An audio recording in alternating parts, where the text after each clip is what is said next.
Welcome to Valor Media. We are going to saw Avatar 3 Ash and Fire in Parisalan. ஏங்க நீங்களே dubbing பண்ணிட்டு இருக்கீங்க? என்னங்க Avatar 3 fire and ash பார்த்துட்டு வந்துட்டீங்க 3.5 மணி நேரம் ஒரு வழியாக. நான் போய்ட்டு ஃபஸ்ட் நாளே பார்த்துட்டு வந்துட்டேன் இது ரிவ்யூ போடுறதுக்காக. அதில் நிறைய விஷயங்கள் இருக்கிறதுனால அது குறித்து, ஏன்னா ஜேம்ஸ் கேமரான் வந்து இந்த படத்தை வந்து எடுக்கிறாரு ஒரு நியூ வேர்ல்டு காமிக்குன்னு நினைக்கிறது மட்டும் இல்லாமல் he wants to say something. அவன் எதுவும் சொல்ல வராங்க அப்படிங்கிற மாதிரி ஏதோ ஃபிலாசபி சொல்ல வராரு. அதனால தான் சரி நீங்கள் பார்த்துட்டு சொன்னால் நல்லாயிருக்கும்னு தோணுச்சு.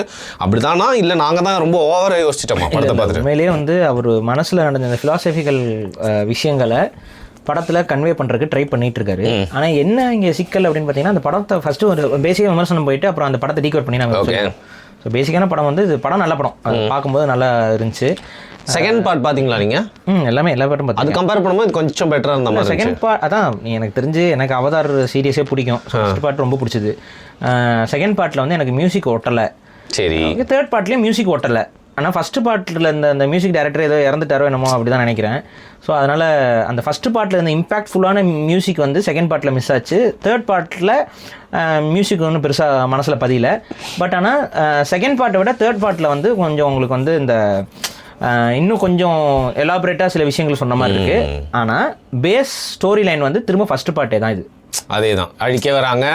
ஃபர்ஸ்ட் பார்ட்டோட பேஸ் ஸ்டோரி லைன் என்னவோ அதே பேஸ் ஸ்டோரி லைன் கொஞ்சம் எக்ஸ்டெண்டட் வெர்ஷனில் காட்டியிருக்க மாதிரி தான் இருந்துச்சு. ஸோ கதை ஓட்டத்தில் வந்து பார்த்தீங்கன்னா கொஞ்சம் ரொம்பலாம் பெருசாக வித்தியாசம் இல்லை. ஒரே ஒரு சின்ன ஆஸ்பெக்ட் மட்டும் மாற்றிருக்காரு இதில். ஏதாவது என்னன்னா கூட இருந்தே குளிப்பறிக்கிற கூட்டம் அப்படிங்கிற ஒரு கான்செப்டில் ஒரு கேங்கை மட்டும் காட்டி ஃபயர் அண்ட் ஆஷ் ட்ரைப் அந்த வந்து காட்டியிருப்பாரு. ஸோ இதுதான் வந்து அந்த படத்துடைய இது. இதில் கிராஃபிக்ஸ் சொன்னபடியே நான் இது ஐமேக்ஸ் இதில் தான் போய் பார்த்தேன். ஸோ 3Dங்கிற படங்கிறனால இருந்துச்சு. ஒரே ஒரு சின்ன ஒரு கன்சர்ன் எனக்கு இருந்துச்சு. காரணம்னா அவதார் படம் வந்து 16+. சரி, ஓகேவா? அவதார் படம் வந்து 16+. ஆனால் என்னன்னு தெரியல, இப்போ தமிழ்நாட்டில் வந்து தேட்டர்ஸில் அதெல்லாம் கண்டுக்கிறதே இல்லை போல். குழந்தைகளெல்லாம் கூட்டு வந்து பார்க்குறாங்க. வியாபாரம் ஆகுது. அப்புறம் அது ரொம்ப தப்பு.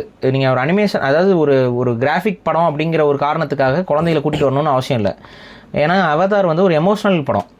உங்களுக்கு வந்து எமோஷனல் இம்பாக்ட் கொடுக்குற படங்கள். சில காட்சிகள் வந்து ரொம்ப மனசை உடைக்கிற மாதிரி காட்சி, கோர் இருக்கும். ஒரு ஒரு ஒரு நியூடிட்டின்னு சொல்ல முடியாது. பட் ஆனால் அதுலேயும் ஒரு பார்ஷியல் நியூடிட்டிஸ் வந்து அது விகாரமாக இல்லைனாலும் சம் செட் ஆஃப் நியூடிட்டி வந்து அதில் காட்டப்படுது.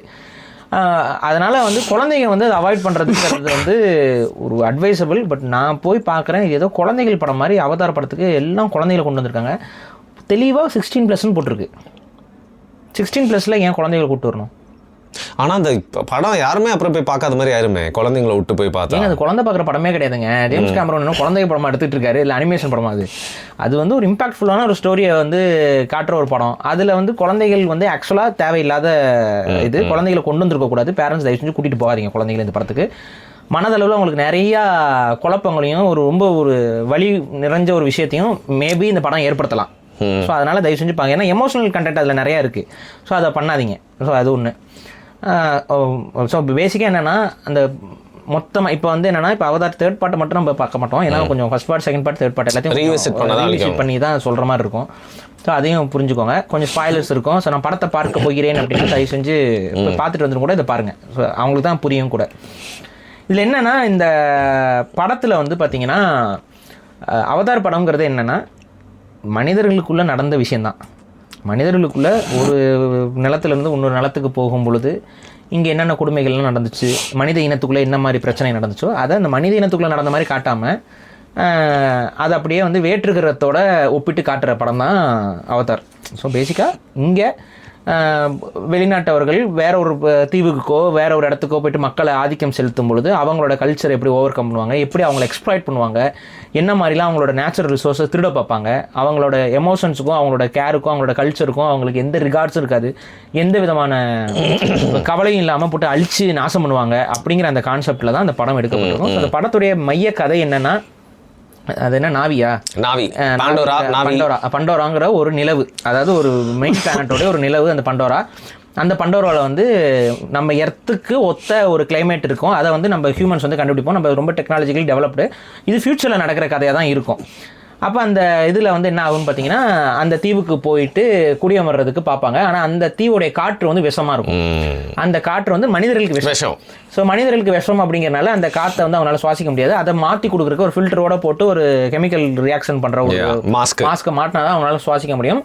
அங்கே போயிட்டு அங்கே இருக்க இயற்கையை அழித்து இவங்களுக்கான ஒரு இதை உருவாக்குவாங்க. இப்படி அங்கே போய் இங்கே ஃபஸ்ட்டு அவங்க போன நோக்கம் என்னென்னா, அங்கே வந்து உலகத்தை வந்து நாசம் பண்ணியாச்சு. ஆல்ரெடி ஓவர் பொல்யூஷன் இதாக இருக்கும்.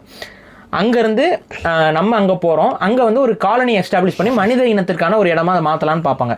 ஆனால் அப்படி போகும்பொழுது தான் அவங்களுக்கு ஒன்று, நம்ம மனிதர்கள் மாதிரியே அங்கே வந்து ஒரு சென்டியன் பீயிங்னு சொல்லக்கூடிய ஒரு மனிதர்கள் வாழ்ந்துக்கிட்டு இருக்கிறாங்கங்கிறது அவங்களுக்கு புரியும். மனிதன் மாதிரியே வேறு ஒரு ஏலியன் ஸ்பீஷிஸ், ஆனால் வாழ்கிறாங்க. அவங்களுக்கு ஒரு நாகரிகம் இருக்குது, கலாச்சாரம் இருக்குது, பண்பாடு இருக்குது. இப்போ அவங்களுக்கு வந்து இதுக்கு பிரச்சனை ஆகுதுங்க. அவங்களும் ஏன் ஃபஸ்ட்டு பிரச்சனை ஆகிறாங்கன்னா, நீங்கள் நல்லா கவனிச்சிங்கன்னா ஃபஸ்ட்டு போனோடனே இந்த பிரச்சனை நடந்திருக்காது. இதை ஃபஸ்ட்டு பார்ட்லேயே காட்டிக்க மாட்டாங்க ஒழுங்காக, பட் கேமில் காட்டுவாங்க. நாவிஸ் வந்து எதிரியாக பார்க்க மாட்டாங்க. நாவிஸ் வந்து வானத்திலேருந்து வந்தனால அவங்கள ஸ்கை பீப்புள், வான மக்கள், இவங்க வான மக்கள் அப்படின்னு சொல்லி தான் ஸ்கை பீப்புள்னு சொல்லி தான் அவங்களை அடையாளப்படுத்திருப்பாங்க. நீங்கள் அதில் பார்த்தீங்கன்னா இப்போ இந்த அந்த ஒரு சயின்டிஸ்ட் ஒரு லேடி இருப்பாங்கல்ல, அவங்கெல்லாம் அந்த ஃபர்ஸ்ட் பார்ட்ல நீங்க பாத்தீங்கன்னா அவங்க ஸ்கூல்ல எஸ்டாப்லிஷ் அவங்க கூட தொடர்பு பத்தி பேசிட்டு இருப்பாங்க. நீங்க இவன் இந்த ஹீரோ போற காலகட்டத்துக்கு முன்னாடியே வந்து பாத்தீங்கன்னா நாவி லாங்குவேஜே இவங்க நல்லா பேசுவாங்க. நெய்த்ரி அவங்க கூட நல்ல ஃப்ரெண்ட்ஷிப்ல தான் இருப்பாங்க. ஆமா. ஸோ இவங்க வந்து ஃபுல்லாக அந்த குழந்தைகளுக்கு இவங்களோட வழியும் அந்த இதெல்லாம் சொல்லி கொடுத்துட்டு இருப்பாங்க.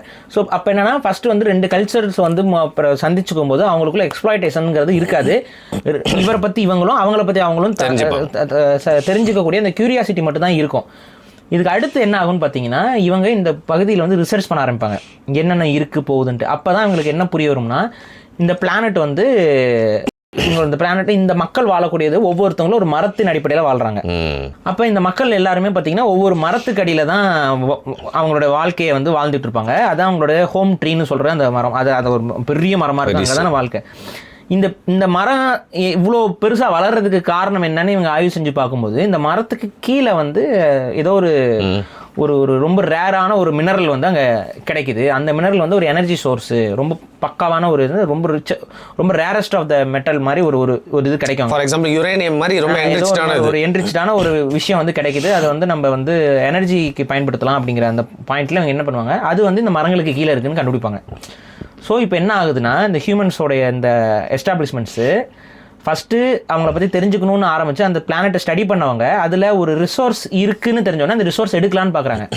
அப்போ அது என்ன ஆகுதுன்னு பார்த்தீங்கன்னா, அது அந்த தாய் மரம்ங்கிறது அதுதான் அவங்க அந்த ஈவான்னு சொல்லக்கூடிய அந்த கடவுளோட கனெக்ட் பண்ணி அவங்க தான் வந்து ஒரு நரம்பு மாதிரி இருக்குல்ல, அதோட கனெக்ட் பண்ணுறாங்கல்ல. இந்த மாதிரி கனெக்ட் பண்ணி அந்த எல்லாரும் ஒரே கான்சியஸ்னஸ்ங்கிற அந்த கான்செப்டில் இருப்பாங்க. அப்போ அந்த கடவுளோட கனெக்ட் பண்ணுற அந்த இடம் தான் அந்த மரங்கள் இருக்கும். அந்த மரங்களுக்கு கீழே இருக்கும்போது அந்த மரத்தை அழிக்கிற மாதிரி சுச்சுவேஷன் வருது. அந்த மினரலை எடுக்கிறேங்கிற பேரில் இவங்க அந்த மரங்களை அழிக்க ஆரம்பிக்கிறாங்க. இப்படி ஒவ்வொரு நாவி மக்கள் வாழக்கூடிய வில்லேஜஸை இவங்க அழிக்க ஆரம்பிச்சிருப்பாங்க. ஸோ இந்த இடத்துல தான் ஃபர்ஸ்ட் பார்ட்டே தொடங்கும். இப்போ அழிக்க ஆரம்பிச்சு அந்த பிரச்சனை போய்கிட்டு இருக்க டைமில் தான் மிலிட்ரி ஆப்ரேஷனுக்காக ஹீரோ வருவாப்ல, ஜேக் சலி. அதுவும் அவருடைய தம்பிக்காக தான் அந்த உடம்பு தயாரிக்கப்பட்டிருக்கும். ஒரு குளோன் வந்து தயாரிச்சிருப்பாங்க. அந்த குளோன் வந்து அவன் தம்பியோட குளோனு. ஆனால் என்ன சிக்கலாயிரும்னு பார்த்தீங்கன்னா, அவங்க தம்பி வந்து இறந்துருவோம். அப்போ இறந்தனால அவருக்கு பதிலாக இவர் அல்டர்னேட்டிவாக அவங்களோட ஜீனில் இருக்கிற அதே ஆளை தான் அந்த பாடியோட கனெக்ட் பண்ண வைக்க முடியுங்கிறனால, டிஎன்ஏவோட மேட்ச் ஆகுங்கிறனால இவங்க வந்து என்ன பண்ணுவாங்கன்னா, கால் இல்லாத இந்த தம்பி இதையும் ஏன் அவங்க செய்ய வைப்பாங்க அப்படின்னா, இப்போ என்னதான் மனிதர்கள் வந்து மாஸ்க் மாட்டிக்கிட்டு ரோபோட்ஸை வச்சுக்கிட்டு உள்ளே போனாலும் இவங்களோட போய் சண்டை போடும்போது அது ஈஸியாக உடச்சிட்டு அந்த ஆக்சிஜன் இதெல்லாம் போயிடுச்சுன்னா, பேசிக்கலி அவங்க ஹைட்டாக இருக்காங்க எல்லாரும், அவங்களோட போய் சண்டை போடுறதுக்கோ இல்லை அவங்களோட அந்த அந்த டெரைன் எல்லாமே ரொம்ப கஷ்டமாக இருக்கும் மனிதர்களுக்கு, பெருசாக இருக்குது எல்லாமே. அப்போ மனிதர்களால் அங்கே சர்வேல் ஆக முடியாது நம்மளோட ஃபிசிக்கல் ஃபார்மில். அப்போ நம்ம ஃபிசிக்கல் ஃபார்ம் இல்லாமல் அவங்க அந்த ஈகோசிஸ்டம் அக்செப்ட் பண்ணுற ஒரு ஃபார்மில் நம்ம வந்து டெலிபேத்திக்கலாக கனெக்ட் பண்ண முடிஞ்ச கான்செப்ட் தான் அது அவதார் அப்படின்ட்டு. இது எங்கேருந்து இந்த ஆள் கேமரூன் எடுக்கிறாருன்னு பார்த்தீங்கன்னா, நம்ம இந்தியா கலாச்சாரத்தில் அவதாரங்கள்னு ஒரு இது இருக்குது. இது அவதாரம்னா என்னென்னா, கடவுள் மேலே இருப்பார், பட் இங்கே அவரோட பிறப்பு ஒன்று வந்து மறுபிறப்பு மாதிரி ஒன்று உருவாக்கி அவர் இங்கே வேலை செய்கிறாரு, கடவுள் அங்கேருந்து கண்ட்ரோல் பண்ணுறாருல, அந்த மாதிரி அவதாரமாக இது வந்து வரதுனால இது அவதார் அப்படின்னு சொல்லி பேர் வைக்கிறாங்க. ஸோ இவங்களோட அவதார் அது. அப்போ ஹியூமன்ஸ் வந்து ஒரு ரோபோட் டப்பாக்குள்ளே படுத்துக்கிட்டு கனெக்ட் ஆகிட்டு பண்ணுறாங்க. ஸோ இதுதான் அந்த படத்துடைய ஸ்டோரி லைன் தொடங்கும். இதில் என்ன ஆகும்னு பார்த்தீங்கன்னா, இந்த ஹீரோக்கு வந்து முதல்ல வந்து ஹீரோயின் வந்து இந்த எல்லாத்தையும் சொல்லிக் கொடுப்பாங்க, பண்ணுவாங்க. அவங்க சைட் ஆஃப் நியாயங்கள் வந்து இந்த ஆளுக்கு புரிய ஆரம்பிக்கும். புரிச்ச உடனே ஆட்டோமேட்டிக்காக இவன் என்ன பண்ணுவான், இவங்களுக்கு சப்போர்ட் பண்ணுற ஒரு இடத்துக்கு வந்துடுவான். அதுக்கப்புறம் ஒரு ரிபல் மாதிரி ஆகும். இப்போ நீங்கள் ஹியூமன்ஸ் பண்ணுறது தப்புங்கிறத அவங்க உணர்வாங்க. அப்போ இவங்களுக்குள்ள சண்டே ஆகும். அந்த கார்பரேட் தான், ஒரு கம்பெனி தான் இதை பண்ணிட்டு இருக்கோம். அந்த கார்பரேட் வந்து என்ன பண்ணுவோம்னா, இவங்களெல்லாம் வந்து காலி பண்ணுறதுக்கு பிளான் பண்ணுவோம். அப்போ என்ன ஆகும்னு பார்த்தீங்கன்னா, இன்ஃபேக்ட் வந்து போர் மாதிரி தான் நடக்கும். அந்த போரில் அந்த ஃபஸ்ட்டு பார்ட்டில் என்ன சொல்லியிருப்பாங்கன்னா, அந்த உலகத்துக்கு ஒரு அழிவுன்னு வரும்பொழுது அந்த ஈவாங்கிற கடவுள் தான் இயற்கை. ஈவாங்கிறது இயற்கை தான். அந்த ஒட்டுமொத்த இதையும் கனெக்ட் பண்ணுற ஒரு இயற்கை சிஸ்டம். அது ஒட்டுமொத்த கான்சியஸையும் தனக்கு சாதகமாக பயன்படுத்தி தன்னுடைய உலகத்துக்கு வந்த அந்த தீமையை வந்து எதிர்த்து அழிக்கும் அப்படிங்கிற மாதிரி காட்டில் சம்மந்தமே இல்லாமல் இருக்க பறவைகள், விலங்குகள் எல்லாமே வந்து ஹெல்ப் பண்ணி அந்த ஒட்டுமொத்த செடி கொடி மரங்கள் எல்லாம் சேர்ந்து அந்த மனிதர்களுக்கு எதிராக அந்த போரை செய்யும். ஸோ இதுதான் வந்து ஃபர்ஸ்ட் பார்ட்டுடைய கதை. இதில் அந்த போரில் அவங்க ஜெயிச்சிருவாங்க. இந்த பையன் இந்த நாவியா இருக்கிற இவர் வந்து என்ன ஆவார்னு பார்த்தீங்கன்னா, அங்கே இருக்கிற ஒரு பெரிய ஒரு அனிமல் ஒன்று இருக்கும், அது டிராகன் மாதிரி இருக்கும். அதை வந்து கண்ட்ரோல் பண்ணும்போது அவங்க இதில் ஒரு பெரிய ஒரு ஸ்பிரிச்சுவல் லீடர் மாதிரியோ ஒரு பெரிய தலைவன் தான் அதை செய்ய முடியும். ஸோ வந்து இறைவனால் ஆசீர்வதிக்கப்பட்டவருங்கிற கான்செப்டில் இவனை வந்து எல்லாருமே அக்செப்ட் பண்ணிக்குவாங்க. இவன் என்ன தான் மனிதனாக இருந்தாலும் இவன் அது ஒரு இவர்களாலே செய்ய முடியாத ஒரு விஷயத்தை அவன் செய்யும் பொழுது அவனை அக்செப்ட் பண்ணுற ஒரு மென்டாலிட்டி வரும். இதில் என்ன ஆகுன்னு பார்த்தீங்கன்னா, அந்த உடல் வந்து அவனோட ஒரிஜினல் உடல் வந்து பழுதாகி இதாயிரும். ஏன்னா அந்த பாக்ஸில் இதாயிரும், பாடில் எரிஞ்சிடும். அப்போ ஆட்டோமேட்டிக்காக அவன் செத்துக்கிட்டு இருப்பான். ஸோ இப்போ அவனை வந்து திரும்ப இந்த உடம்புக்கே முழுமையாக மாற்ற முடியுமா அப்படின்னு சொல்லி கேட்கும் பொழுது மாற்றுவாங்க. எப்படின்னா, அந்த ஈவா வந்து அந்த கடவுளே வந்து காப்பாற்றி அந்த இயற்கையை வந்து கலெக்டிவ் கான்சியஸ் மூலமா எல்லாரும் உட்காந்து ஈவா கிட்ட வேண்டுற மாதிரியும், ஏன்னா இந்த உடல்ல இருந்து இந்த உடலுக்கு குடுவாய்ங்கிற கான்செப்ட்ல மாறிடும். இதுதான் ஃபர்ஸ்ட் பார்ட்டு. இப்படி மாறி அந்த ஒரிஜினல் அதாவது அவங்களுடைய அந்த அவதார உடம்புக்குள்ளேயே அவன் வந்து முழுமையா தன்னோட உடம்பு போயிடும். ஸோ அவன் வந்துடுறான். அப்போ இவன் முழுமையான ஒரு காரணம் மாறிடுறான். மாறுற இவன் அங்க இருக்கிற பேண்டோரக்காரையோட வந்துட்டு காதல் ஏற்பட்டு அவனுக்கு ஒரு குடும்ப தலைவனா மாறுறான். ஸோ இப்படி குடும்பமா வரும்போது ஆனால் போர் நடந்துகிட்டு இருக்கு மனிதர்களுக்கும் இவங்களுக்கும். ஸோ இப்போ மனிதர்களுக்கான அந்த எதிரான போரில் இவன் ஒரு லீடர் மாதிரி இருந்து செயல்படுறதுனால இவனை தேடி அவங்க பண்ணுறாங்க. அப்போ அங்கே செகண்ட் பார்ட் வந்து அவன் குடும்பம் வந்து ஓடி ஒளிகிறது தான் செகண்ட் பார்ட்டு. ஸோ அதனால தான் அந்த படம் வந்து பெருசாக ஃபர்ஸ்ட் பார்ட்டில் ஒரு நல்ல கதை இருந்துச்சு. செகண்ட் பார்ட்டில் வந்து அவன் குடும்பத்தை பாதுகாக்கிறதுக்கே படப்பட்டுக்கிட்டு இருப்பான். அதுலேயும் தன்னோட மகனோட இழந்துருவான். இதில் என்ன ஆகுதுன்னா, வில்லன் இருக்கான், வில்லன் வந்து செத்துறான். ஆனால் செத்த அந்த வில்லன் வந்து திரும்ப வந்து அவனை வந்து ஒரு அவதாரா மாற்றி உயிரோட கொண்டு வருவாங்க. அவனோட கான்சியஸ்னஸ் அந்த அவதாரம் கொடுத்துருவாங்க. அதனால வெறியோட புரியுதா? ஸோ திரும்ப அந்த வில்லன் வருவான். அந்த வில்லனுக்கு ஒரு பையன் இருப்பான். அந்த பையனை இவங்களே வளர்ப்பாங்க. ஸோ இதுதான் அந்த செகண்ட் பார்ட்டோட கதை. இதில் என்ன ஆகும்னு பார்த்தீங்கன்னா, இவனுக்கு பிறந்த குழந்தைகள்லேயே, அதாவது ஹீரோக்கு பிறந்த குழந்தைகள்லேயே ரெண்டாவது பையனுடைய சின்ன ஒரு அஜாகிரதையால அவங்க அண்ணன் செத்துருவான். ஸோ இந்த ஃபேமிலி ட்ராமா தான் அதில் அதிகமாக இருக்கும். ஸோ அதில் அந்த வாட்டர் பீப்புளை போய் மீட் பண்ணுவாங்க, வாட்டர் டைனாசரஸை கட்டுப்படுத்துவாங்க. அதாவது டைனோசரா அது என்ன அது உயிர், அது திமிங்கல மாதிரி. சரி, டைனோசர்னே வச்சுப்போம். அதை சரி விடுங்க, அது இன்ஸ்பயர் அதுலேருந்து. பட் பிலிசியோசோரஸ்ன்னு சொல்கிற ஒரு அதுக்கும் அந்த இதுக்கு பண்ணி கனெக்ட் பண்ணிடுவாங்க. ஆமாம் ஆமாம். ஸோ இந்த பேசிக்காக என்னென்னா, அந்த வாட்டர், அதாவது என்னென்னா, முதல்ல காடுகளில் அந்த மரத்தை மையப்படுத்தியான வாழ்வியல். அங்கேருந்து நெய்தல் திணைக்கு வந்துடுறாரு. அதாவது குறிஞ்சியிலிருந்து நெய்தல் திணைக்கு, குறிஞ்சி அண்ட் முல்லையே அதில் காட்டியிருப்பாரு. இப்போ அங்கேருந்து நெய்தல் திணை கான்செப்டில் வந்துட்டு நெய்தல் திணையில் வந்து இருக்கக்கூடிய மனிதர்களோட வாழ்க்கை, அந்த நாவி மக்களோட வாழ்க்கை எப்படி, அந்த நீர் சார்ந்த உயிரினங்களோட அவங்க எப்படி பழகிறாங்க போய்க்கிறாங்க. அதில் வந்து என்னென்னா, மனிதர்களுக்கு ஈக்குவலாகவே இன்னொரு உயிரினம் இருக்குவாங்க. அதான் அந்த திமிங்கலம், அந்த துல்குன்ஸ் சொல்கிற அந்த திமிங்கலங்கள் இருக்குல்ல, அந்த திமிங்கலங்கள் வந்து பார்த்தீங்கன்னா நம்ம மனிதர்களோட பார்வைக்கு அது என்ன நினைப்பாங்கன்னா, அது ஒரு மீன், அதோட மூளையில இருந்து பார்த்தீங்கன்னா நமக்கு ஒரு எசன்ஸ் கிடைக்குது, அதை வேட்டையாடி அந்த எசன்ஸ் எடுத்தோம்னா ஏஜிங் வந்து ஸ்டாப் ஆயிருது. இதுக்கு வந்து பெரிய லாபமான ஒரு தொழிலாக இருக்குது, பல கோடி இது. அப்படின்னா உலகத்தில் இருக்க மனிதர்களில் பணக்காரங்க அதை வாங்குறாங்க. அதை வாங்கி அதை சாப்பிடும் பொழுது அவங்களுக்கு வந்து அந்த ஏஜிங்கே இல்லாமல் போகுது. ஸோ இந்த இதில் எல்லாரும் வாங்குறாங்க. அது பேர் அமிர்தம்னு சொல்லியிருப்பாங்க. ஸோ இந்த அமிர்தத்துக்காக அந்த உயிரினங்களை வேட்டையாடுவாங்க. அப்போ இதை பற்றி, அந்த உயிரினங்களை பற்றி ஆய்வு செய்யும் பொழுது தான் அந்த உயிரினங்கள் வந்து ரொம்ப காம்ப்ளெக்ஸான உயிரினங்கள். அவங்களுக்குன்னு ஒரு மொழி இருக்குது, அவங்களுக்குன்னு ஒரு பண்பாடு இருக்குது, அவங்களுக்குன்னு கலாச்சாரம் இருக்குது. அந்த உயிரினங்கள்னால பேச முடியலைனாலும் அவங்க தங்களோட கம்யூனிகேஷன் மூலமாக, வைப்ரேஷன் மூலமாக, பாடல்கள் மூலமாக கம்யூனிகேட் பண்ணிக்கிறாங்க. நம்மளோட அறிவு அதிகம். இதில் என்ன கொடுமைனா, அங்கே இருக்கிற அந்த ஸ்பீஷியஸ் இருக்குல்ல, அதாவது பண்டோராவில் இருக்கிற உயிரினங்கள்லேயே நம்ம நினச்சது என்னென்னா சென்டியன்ட் பீயிங்ஸுங்கிறது அவதாரங்கள், அதாவது இவங்க இருக்காங்கல்ல அந்த நாவி மக்கள் மட்டும்தான், நாவி மக்கள் மட்டும்தான் சென்டியன்ட் பீயிங்ஸ் நம்ம நம்பிக்கிட்டு இருக்கோம். சென்டியன்ட் பீயிங்னா மனிதர்கள் மாதிரியே இருக்கிறவங்க நம்புகிறோம். ஆனால் இந்த உயிரினங்களுமே நாவி மக்களுக்கு ஈக்குவலான அறிவும் கொண்ட சென்டியன்ட் பீயிங்ஸ் தான். இவங்களை வந்து எக்ஸ்ப்ளாய்ட் பண்ணக்கூடாதுன்னு அவங்களுக்குள்ளேயே ஒரு கன்ஃபியூஷன் இருக்கும். ஆனால் இதில் என்னன்னா இந்த உயிரினங்கள் வந்து அகிம்சை பண்ணுறதுங்க. இதில் வேட்டையாடும் போது இதுக்கு வந்து திரும்ப தாக்காதுங்க, தற்காத்துக்குங்க. இதுதான் செகண்ட் பார்ட்டில் எக்ஸ்பிளைன் பண்ணியிருப்பாங்க. இதை வந்து மனுஷன் என்ன நினச்சிக்குவான், அதுக்கு சண்டை போட தெரியலன்னு நினச்சிக்குவான். ஆனால் ஆக்சுவலாக அதுக்கு என்ன அப்படின்னா ஃபிலாசபிக்கலாக ரொம்ப ஸ்ட்ராங்காக நான் வயலன்ஸை ஃபாலோ பண்ணுதுங்க, வேணும்ன்ட்டு அதுக்குனால தாக்க முடியும். ஆனால் காந்தி மகாத்மா மாதிரி, காந்தி மகான்கிற மாதிரி அங்கே என்ன பண்ணுதுன்னா நாங்கள் நான் வயலன்ஸ், அதாவது என்ன சொல்லுவாங்கன்னா தொடர்ச்சியான சண்டைகள் வந்து சண்டைகளுக்கு தான் வழிவகுக்குமே உள்ள அமைதியை வழிவகுக்காது. ஸோ சண்டை நாங்கள் போட மாட்டோங்கிற அந்த கொள்கை கொண்ட உயிரினங்கள் அதுங்க. இவங்களுக்கு அது தெரியாமையே அதில் போட்டு கொண்டுகிட்டு இருப்பானுங்க. இதில் ஒரு இது வந்து பைக்கான்னு சொல்கிற அந்த ஒரு என்ன ஆயிடுது, சண்டை போட ஆரம்பிச்சிருது எதிர்த்து. ஏன்னா அதோட குடும்பம் கண்ணு முன்னாடி சாகிறதுல அந்த கோவத்தை தாங்க முடியாமல் அது வந்து சண்டை போடும். அது சண்டை போடுறதுனால அதை இதெல்லாம் சேர்ந்து ஒதுக்கி வச்சிருவாங்க. ஸோ இந்த ஒதுக்கி இருக்கிற இதோட இவன் போய் கனெக்ட் ஆயிடுவான், யாரு இந்த பையன். ஸோ இதுதான் செகண்ட் பார்ட்டு. இப்போ தேர்ட் பார்ட்டில் அது அப்படியே கண்டினியூ ஆகுது. செகண்ட் பார்ட்டுடைய கண்டென்ட் அப்படியே கண்டினியூ ஆகுது. எக்ஸ்ட்ரா ஒரு விஷயம் என்னன்னா இந்த நாவி மக்களில் பாலைத்திணை மக்களையும் கொண்டு வந்து காட்டுறாங்க. ஸோ இந்த பாலைத்திணை மக்கள் என்னன்னா அவங்க இந்த ஈவாங்கிற அந்த கடவுளையே வெறுக்கிறவங்களா மாறி இருப்பாங்க. இது நம்ம காந்தாரால வர அந்த பீப்புள் அந்த மாதிரி வெறுக்கிறவங்களா மாறி இருப்பாங்க. ஏன் அப்படின்னு பார்த்தா அவங்களுடைய மரம், அவங்களும் அந்த மரத்தில் தான் வாழ்ந்துருப்பாங்க. அந்த மரம் வந்து அழிஞ்சிருக்கும். அது அழிஞ்ச அந்த மரத்தில் அவங்களுக்கு உயிர்கள் இல்லை, இனிமேல் உணவு இல்லை, அந்த அவங்க வாழ்ந்த பகுதி எல்லாமே அழிஞ்சனால ஈவா வந்து தங்களை கைவிட்டுருச்சு, இயற்கை வந்து தங்களை கைவிட்டுருச்சு. அப்போ நான் ஏன் உன்னை கும்பிடணும், போயிட்டாங்க. அப்போ என்ன ஆகுதுன்னா எனக்கு வந்து இப்போ எனக்கு சாப்பாடு வேணும், எங்கே போவோம், அப்போ அடுத்தவங்கள்ட்ட வந்து திருடு வழிப்பறி செய்யின்னு சொல்லிட்டு இந்த மக்களுக்குள்ள வியாபாரமாக போயிட்டு வரவங்களெல்லாம் வழிப்பறி செய்யறதுங்கிற அந்த ஒரு வாழ்வியலுக்குள்ளே போயிடுறாங்க. இந்த இடத்துல தான் ஜேம்ஸ் கேமரூன் வந்து நம்ம என்ன பார்க்குறோம் அப்படின்னா தமிழ் வரலாற்றை எங்கேயோ இருந்து ஒளிந்திருந்து பார்த்து வந்து எடுத்து விட்டாராங்கிற சந்தேகம் நமக்கு வருது. ஏன்னா இந்த ஐந்திணை கோட்பாடுங்கிற கான்செப்டை அப்படியே இந்த ஆளுக்கு புரிஞ்சிருக்கு.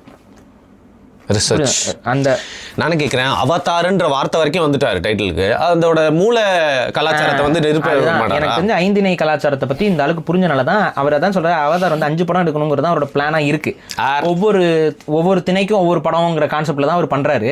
ஃபர்ஸ்ட் படம் வந்து பார்த்தீங்கன்னா குறிஞ்சி திணையை மையப்படுத்தி இருக்கும். அதில் கொஞ்சம் முல்லை திணை கான்செப்டும் இருந்தாலும் பட் குறிஞ்சி அண்ட் முல்லை அது ரெண்டையும் கம்பைன் பண்ண மாதிரி ஒரு படமாக தான் ஃபர்ஸ்ட் படத்தை எடுத்துட்டு. செகண்ட் பார்ட்டை வந்து நெய்தலுக்கு கொண்டு வந்துட்டார். ஓகே, இன்னும் மருதத்துக்கு அவர் போகல, அதுக்கு நடுவில் பாலைக்கு போயிடுறாரு. இப்போ நீங்கள் இந்த பாலை திணையை பற்றி தமிழ் தொல்காப்பியம்லாம் என்ன சொல்கிறதுன்னா முல்லையும் மருதமும் முறைமையேல் திரிந்து பாலை எனும் படிமம் கொள்ளும்ங்கிறாங்க. அப்படின்னா அதாவது முல்லையும் மருதமும் மருதத்திணை, முல்லைத்திணையும் மருதத்திணையும் அதுகளுடைய தன்மையிலிருந்து வறட்சி காரணமாகவோ ஏதோ ஒரு காரணத்தினால திரிஞ்சு பாலைங்கிற ஒரு படிமம் கொள்ளும்னு சொல்கிறாங்க. அப்போ என்னன்னா பாலைத்திணைன்னு ஒரு திணை கையில் இல்லை. ஆனால் இந்த 2 திணையிலையும் மழை பொய்க்கும் பொழுது இந்த 2 திணையிலையும் வந்து வறட்சி என்பது ஏற்படும் பொழுது அது பாலைத்திணையாக மாறுது. இப்படி வச்சுக்கலாமா? எவரெஸ்ட் வந்து கடலுக்குள்ளே இருந்துச்சுல்ல ஒரு காலகட்டத்தில், சஹாரா வந்து கடலாக இருந்துச்சு ஒரு காலகட்டத்தில், அந்த மாதிரி இல்லை? அப்படி இல்லை, நீங்கள் இந்த நிலம்னு மட்டும் பார்க்குறீங்க. இதை சரி அந்த ஈகோ சிஸ்டத்தை அவர் சொல்கிறாரு. அதுதாங்க ஒரு காலத்தில் வேறு ஏதோ மாதிரி இருந்தது, அது நிலை மாறுறப்போ இப்படி ஆகுது. அதாவது இன்னைக்கு நம்ம சோலைவனமாக இருக்கிறது நாளைக்கு பாலைவனமாக மாறலாம். மேகம் பொழுது ஏதோ ஒரு கிளைமேட்டிக் இது பிரச்சனை ஏதோ இதில் அங்கே அழிவு ஏற்பட்டு இது பண்ணி அப்படி ஆகுது. இப்போ இந்த படத்தில் பார்த்தீங்கன்னா அதே தான் இவரும் காட்டியிருப்பாரு. பாலைத்திணைங்கிறது நாவிக்கு இயல்பாகவே இல்லை, அந்த உலகத்தில் அது இல்லவே இல்லை. ஆனால் ஒரு வால்கனோ எரப்ஷன் மூலமாக அது அவங்களுடைய ஹோம் ட்ரீ வந்து அழிஞ்சு, அந்த ஹோம் ட்ரீ அதாவது அவங்களுடைய வாழ்வாதாரமே அழிஞ்சதுனால கடைசியில் தங்களை வந்து தங்களோட இறைவன் வந்து பாதுகாக்கலைங்கிறனால இறைவன் மேலேயே கோபம் கொண்டு அடுத்து அவங்க வழிப்பறியிலையும் இது பண்ணுறாங்க. கெட்ட மக்களாக மாறுறாங்க. கெட்ட மக்களும் இல்லை, அவங்களுக்கு வேறு ஆப்ஷன் இல்லை. இது கெட்ட மக்களுங்கிற பார்வைக்குள்ளே இந்த ஐந்திணை கோட்பாடு அதே தான். இப்போ நம்ம இதுலேயுமே வந்து பார்த்தீங்கன்னா ஐந்திணையில் பாலைத்திணை மக்களுடைய வாழ்வியல் கொஞ்சம் முரட்டுத்தனமாக இருக்கும், திருட்டு இதுதான் வந்து வழிப்பறி தான். அதுலேயும் அவங்க சொல்லியிருப்பாங்க. இப்போ அவங்க சைட்லேருந்து யோசிச்சு பாருங்கள். இப்போ நீங்கள் வாழ்ந்த பகுதியில் வந்து எந்த விவசாயம் பண்ண முடியாது, எந்த உயிரினங்களும் இல்லை, நீங்கள் என்ன பண்ணுவீங்க? மீன் பிடிப்பேன். ஏங்க நீங்க வாழ்ந்த பகுதியில் எந்த உயிரினமும் இல்லை. உயிரினமும் இல்லையா? ஆமா, இப்போ நான் மட்டும் இருக்கேன். இருக்கீங்க, என்ன பண்ணுவீங்க? வேற ஏதாவது உயிரினம் வந்தா அவனை அடிச்சு ஆட்டையை போட வேண்டியதுதான். அப்ப எவனாவது வியாபாரியோ இதுவோ அங்க போகும்போது வரும்போது அவங்க கிட்ட இருந்து இப்போ எடுத்து வாழ்றது அது தப்பு இல்லைன்னு ஒரு ஃபீல் வந்துரும்ல. நம்ம சர்வைவல் அப்படிங்கிற அந்த சர்வைவல்ங்கிறது வந்து போகும்பொழுது அவங்களோட கலாச்சாரம் என்பது அதன் மையப்படுத்தப்பட்டு கட்டப்படும். கரெக்டா? அப்ப அடுத்தவங்ககிட்ட இருந்து புடுங்கிறது தப்பு இல்லைங்கிற உளவியல் அவங்களுக்கு வந்துடும். இதுதான் பாலைக்குடிகள். பாலைக்குடிகள் வந்து எயினருங்கிற குடிகள்லாம் வந்து பாலைத்திணையை சார்ந்தவர்களாக சங்க இலக்கியங்களில் பதிவாக்கப்பட்டிருக்காங்க. அவங்களுடைய தொழிலும் அதுவாக தான் இருந்திருக்கு. வழிப்பறி பண்ணுவாங்க, இது பண்ணுவாங்க. அப்போ இந்த பாலைத்திணையை அப்படியே இந்த படத்தில் இந்த ஆஷ் பீப்புள்னு சொல்லி காட்டியிருக்காப்புல அவங்களோட தொழிலும் அதுவே தான் இருக்கும். அப்போ இந்த ஆளுக்கு வந்து புரிதல் இல்லாமலாம் அவன் படம் எடுக்கல. இந்த ஆளுக்கு உண்மையிலேயே இந்த மனித இயல்புகள், மனித வரலாறு, அந்த இதுக்குள்ள ஃபிலாசபிக்கலாக என்ன அப்படிங்கிறத அவருக்கு நல்லாவே புரிஞ்சு தான் படத்தை எடுக்கிறாரு. இதில் இந்த பாலைத்திணை மக்களும் வந்து பார்த்தீங்கன்னா அவர் அதை இம்ப்ளிமெண்ட் பண்ணும் பொழுது சிம்பாலிசத்தெல்லாம் அதிகமாக கையில் கீழே நல்லா வச்சுருக்காங்க. அதாங்க ஒன்னை மேலே டிஎம்கே ஃப்ளாகு, கையில் ஒன்னை. திருட்டு பசங்கிறது கரெக்டாக சொல்கிறேன். இலுமினாட்டிகளால் கட்டுப்படுத்தப்படும் திருட்டு பசங்கள் தான் இவர்கள் அப்படின்னு சொல்கிறாங்களா என்னன்னு தெரியல. அதுதான் கருப்பு சிவப்பு கான்செப்ட்டுமே நம்ம ஆசிரியத்தோட கரெக்டாக பொருந்தது. கருப்பு அறியாமைக்கான வண்ணம்னு நான் நிறைய முறை பேசியிருப்பேன். அதுக்கு அடுத்து வந்து பார்த்திங்கன்னா கருநீலம், அதுக்கப்புறம் சிவப்பு, இந்த மூணும். அதில் இந்த கருநீலத்தை விட்டாப்புல கருப்பு, அதுக்கு டைரெக்டாக அடுத்து வந்து சிவப்பு, இந்த ரெண்டையும் கொண்டு வந்து இது பண்ணுறாங்க. ரெண்டுமே வந்து அந்த சிவப்பு வந்து ஆரம்ப கட்ட அறிவுக்கான ஒரு அடையாளமாக இருக்கும். கருப்பு வந்து இருளுக்கான அடையாளம். ஸோ கருப்பு அப்புறம் ஆரம்ப கட்ட அறிவுங்கிற மாதிரி அந்த ரெண்டு கலர் காம்பினேஷனையும் கரெக்டாக அதில் கொடுத்துட்டாப்புல. அது ரெண்டாவது வந்து போதை சார்ந்த விஷயங்கள் பண்ணும் பொழுது அவங்க அதாவது செய்கிறது தப்பு, இது தப்புங்கிறது அவங்களுக்கு தெரியும் மனசளவில். அப்போ அதை வந்து நியாயப்படுத்தணும். அப்போ என்ன ஆகும்? போதை போட்டு இப்போ இந்த மக்களை வந்து கொண்டாங்கல்ல, இந்த பசங்க போயிட்டு இந்த கொண்டாங்கல்ல, இதே கான்செப்ட் தான். போதையை போட்டுட்டோம்னா தான் செய்கிற தப்பு இல்லை அப்படின்னு சொல்லி மனசில் பதிவு பண்ணிக்கிறது. ஸோ அதே போல் இவங்க போதைக்கு அடிமையான சமூகமாக காட்டுவாங்க. அந்த பாலைத்திணை மக்கள் போதைக்கு அடிமையானவங்க அப்படிங்கிற மாதிரி அந்த ஃபயர் பீப்புள் அந்த சிம்பிள்லாம் வேணுன்ட்டே வச்சிருக்காரு அவர். அந்த மாதிரி இலுமினாட்டி சிம்பலிசம். ஸோ போதைக்கு அடிமையாகிறவன், கட்டுப்பாட்டுக்குள்ளே இருக்கிறவன், அதுக்கப்புறம் வந்து அவள் வந்து பெண் குயினால் கட்டுப்படுத்தப்படுறவங்கிற கான்செப்ட் சமூகங்கிறனால பெண்வழி சமூகம், அதனால் ஒன்னை சிம்பலிசமும் காட்டுறாங்க.